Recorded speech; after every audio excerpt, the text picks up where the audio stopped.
I am so passionate about home ownership, and I love to really take the thought of home ownership and bring it to life. So today I have Danielle Zampino here with me. Let's talk through that journey for you in home ownership, because it all kind of happened right around the time where you joined my team and needed a place to stay, and you could have rented or bought. So let's walk us through the journey. So when I decided to get back into the real estate field in a business, Kelly was my first call. So that obviously speaks volumes to how highly I think of her. But really, I think that there was a turning point when I did move back to Arizona that I saw the value in home ownership. I've been in the real estate business for so long, and I just had never actually gotten my feet wet in my own real estate purchases. And so moving here, I had started a new job. I was $50,000 in debt, credit cards, auto, consumer debt. And I had no money saved up.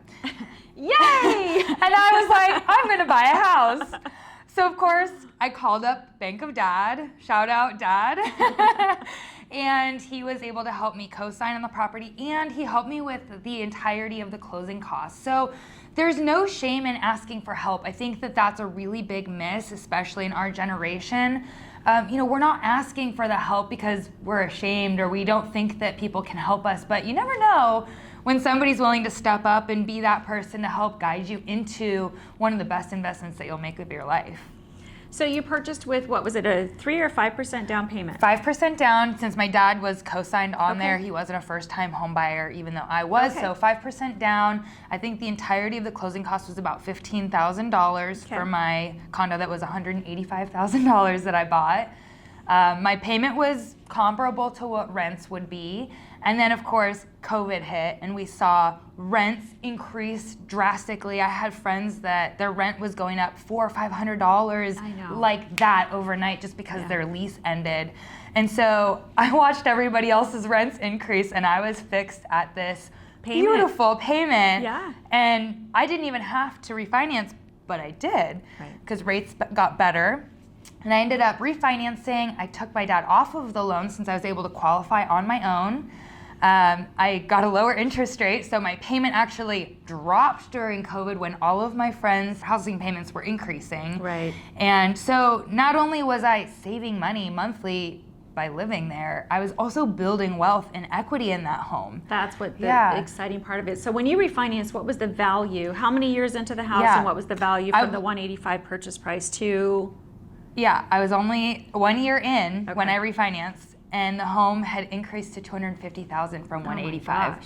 So $65,000 worth of equity in 1 year. Now that was inflated because of COVID, but even if you were to take these numbers across 5 years, how else am I going to save $65,000 in such a short amount of time, whilst being $50,000 in debt? Like I, climbed out of this hole. So it took me about, I think it was probably about 15 months, and not only was I completely out of my consumer debt, I also had paid my dad back for that initial down payment and closing costs of $15,000, and I now have an asset. Right. Yeah. So let's walk through that. When you did the refinance, you probably eliminated mortgage insurance, right? I did. Yeah. So not only did you drop the rate, you dropped the mortgage insurance. And I think that's so important because a lot of people think, oh my gosh, I don't want to pay mortgage insurance. And my answer is always, if you don't have 20% to put down with, which most first-time home buyers don't, then think of mortgage insurance as kind of a stepping stool. It's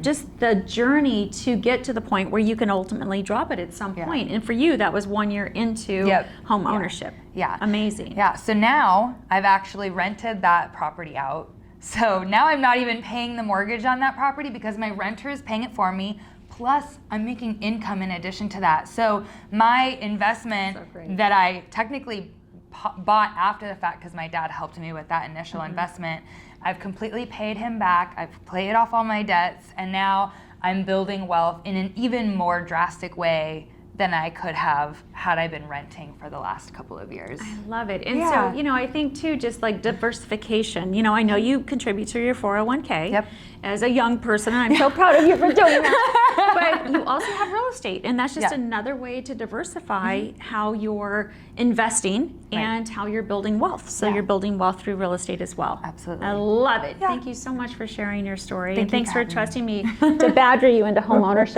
I wouldn't be here without you in so many different ways, so thank you, Kelly.